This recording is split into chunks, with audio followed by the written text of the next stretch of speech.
aller à la réunion. Si cette réunion est une bonne réunion, pourquoi Jacob n'allait pas permettre à son âme d'y participer?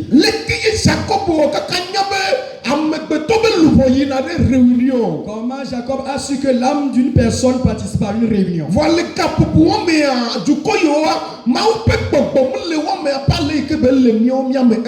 En ces moments, en ces temps, ces peuples, ils n'avaient pas l'esprit saint comme nous l'avons aujourd'hui. Voici mais ils avaient une très bonne connaissance. Mais nous, en qui l'esprit saint est siégé,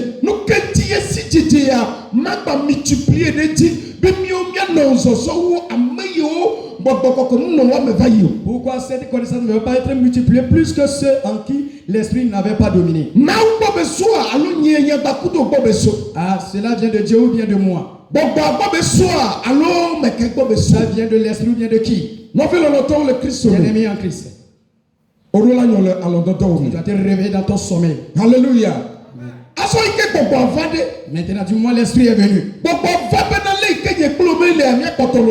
L'esprit est venu que nous demeurons dans le même état que nous sommes.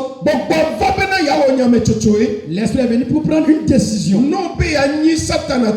Si tu veux appartenir au diable, tu vas continuer pas vivre selon le monde. Tu vas continuer pas vivre selon ta volonté. Tu vas continuer pas faire la volonté du diable. Tu vas continuer pas faire la volonté des sorciers. Tu vas continuer pas faire la volonté des sirènes. Et si tu prends la décision de faire la volonté de Dieu, que la vie que toi et moi nous menions dans le monde, l'esprit est venu de nous séparer de ces vies. Amen.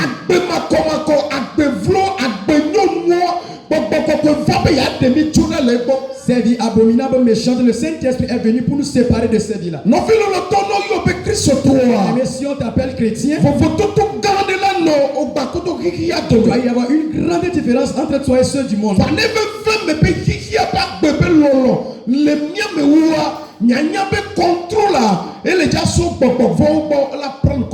Et s'il arrivait que la vie du monde, la vie mauvaise du diable domine encore à nous, tu vas voir que le contrôle va venir du diable sur nous. La personne à qui tu t'es donné, c'est lui qui va dominer sur toi. Parce que la Bible nous a dit de ne pas être esclave du diable. Nous ne devons plus être esclaves de ces désirs du monde. Papa, maman, si nous devons être esclaves de quelqu'un, nous devons être esclaves du Saint-Esprit. Alléluia. Alléluia. Amen. J'ai béni quelqu'un qui est à l'écoute en ce moment.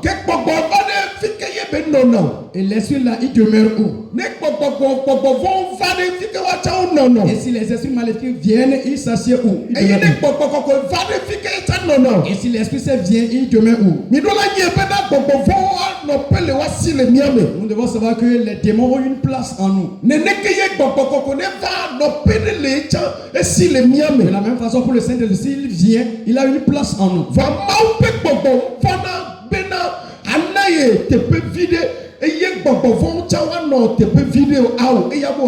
L'esprit de Dieu ne veut pas que tu lui donnes seulement une petite place et de donner encore une place au diable ou bien au démon aussi.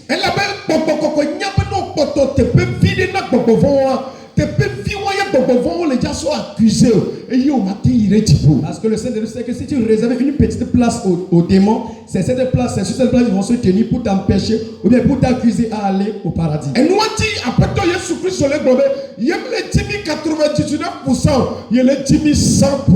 à cause de cela le Seigneur Jésus-Christ a dit il ne veut pas à 99%, il nous veut à 100%. Toute totalité.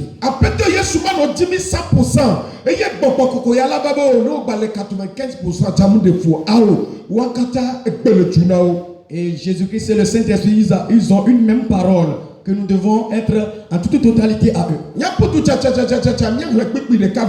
allons rentrer dans la parole, nous allons lire certains versets. L'autre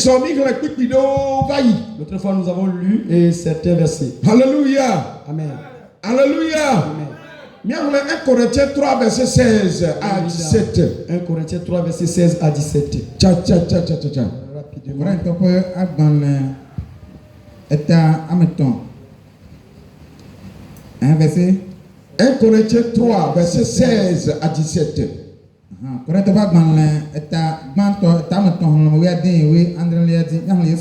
Amen.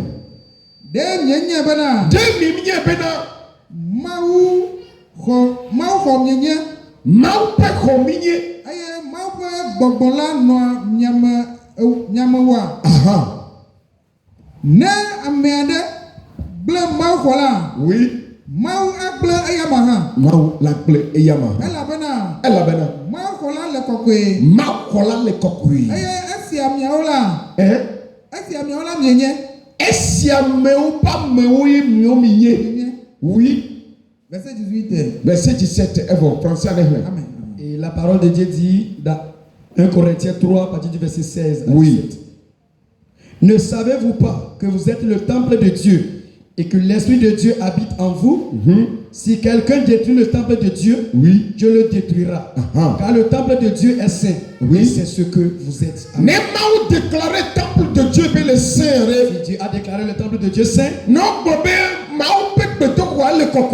on a dit que le temple de Dieu est saint, mais quel a été le cocoyo? Qui peut dire que c'est pas saint? Dans quel meilleur mot déclarer de temple alors non, non, mais tu peux, elle est cocoyo. Et quand Dieu a déclaré sur l'homme qu'il est saint,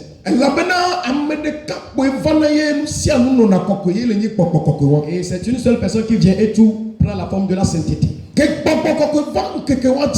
moment où le Saint-Esprit est descendu le jour, nous avons vu les pas des apôtres.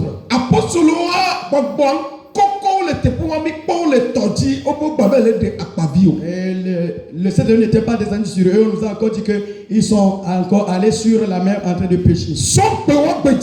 À partir du jour là, et la parole de Jésus-Christ a pris place dans leur vie. Il les a dit ne vont plus être des pécheurs. Ils seront des sauveurs d'âme. Cette parole s'est accomplie dans leur vie. C'était pas par leur force, pas par leur sagesse, pas par leur vertu. Ils ont accepté, ils ont permis au Saint-Esprit de venir. Ils se sont disposés corps, âme et esprit. L'Esprit se les a utilisés pour que la parole s'accomplisse dans leur vie. Et j'ai prié pour toi pour que l'appel que Dieu t'a donné s'accomplisse dans ta vie. Avant qu'on ne te donne naissance du moment où tu étais dans le ventre de ta maman, on pensait que Dieu avait sur son trône. Cette femme, cet homme, s'il vient sur la terre, a accompli cette œuvre pour glorifier mon nom. Aujourd'hui, je prophétise sur ta vie. Les esprits de famille le veillent ou pas? Sorcier le veille ou pas? Frère le veille ou pas? Ennemi le veille ou pas? Puissance le veille ou pas? Prophétise sur ta vie. Accompli dans ta vie. Amen. Et Jésus-Christ a dit sur les apôtres. Et un jour est apparu à eux. Et l'accomplissement de cette et je prie pour que ce jour soit parmi les jours. Et si le jour là vient, plus que la gloire soit rendue à Dieu. Amen. Le verset dit quelque chose de précieux. Et le verset dit quelque chose de secret. Ne savez-vous pas que si tu ne savais pas, maintenant on te le dit. Tu ne savais pas. Sois et moi notre corps. C'est le temple de Dieu. Amen. Amen.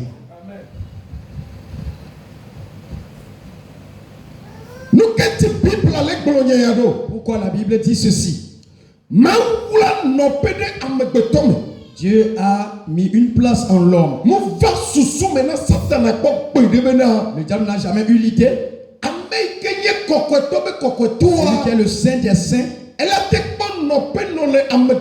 il peut trouver une place à habiter en l'homme. Comment Dieu a ce plan B? Le diable n'a jamais su ça. L'homme sur qui il a la domination, l'homme qui oppresse, l'homme qui lui est devenu esclave, le diable n'a jamais su qu'un jour viendra. Il y a un temps il a vaincu au ciel. Il va prendre place en l'homme.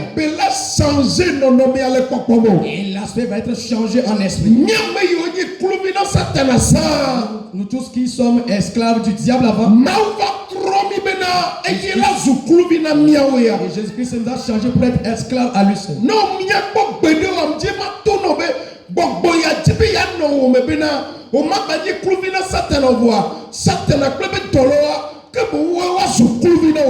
Et si tu n'as jamais su, je vais te dire que l'esprit est venu pour te faire esclave de Dieu et pour que les démons soient ton esclave toi. Bien-aimé en Christ, bien-aimé, si l'esprit vient, il est venu avec un objectif.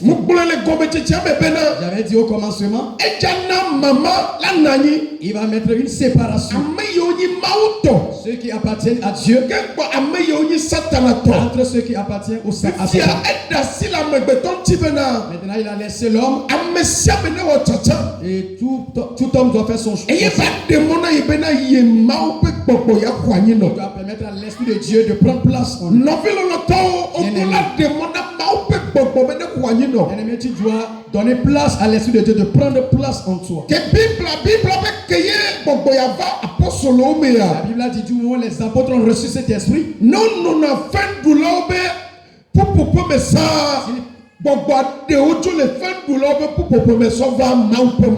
s'ils participaient à la réunion des moqueurs, l'esprit les a ôtés de là pour amener sur la voie du Seigneur.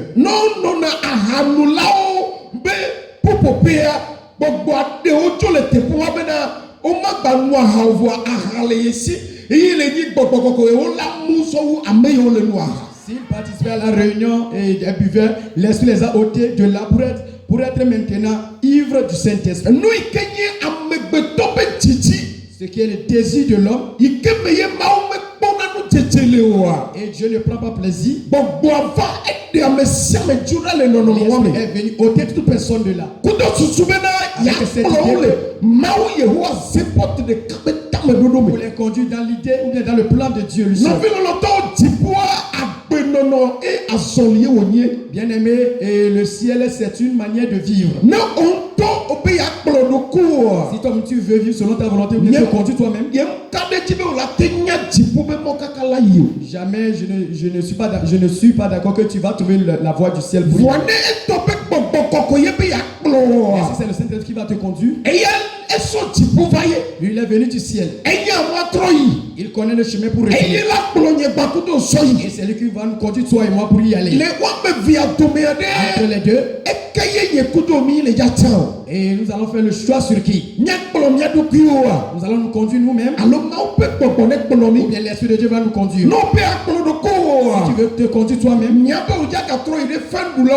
faut savoir que tu vas retourner dans la réunion des moqueurs. Tu vas retourner dans la réunion des buveurs. Tu vas aller dans la réunion des calomnieurs. Ceux qui insultent, tu vas passer dans la réunion. Tu vas passer dans la réunion des menteurs. Et des fornicateurs, des adultères.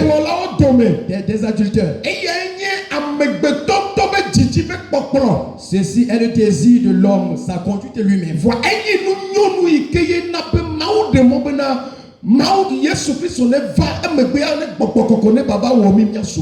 C'est une abomination qui était à l'homme et que Dieu lui-même a vu ça. Il a permis à Jésus-Christ de venir nous sauver de là. Nous n'avons pas le temps. Je vais te faire savoir. Tu ne t'appartiens plus. Tu n'as plus la force de te conduire.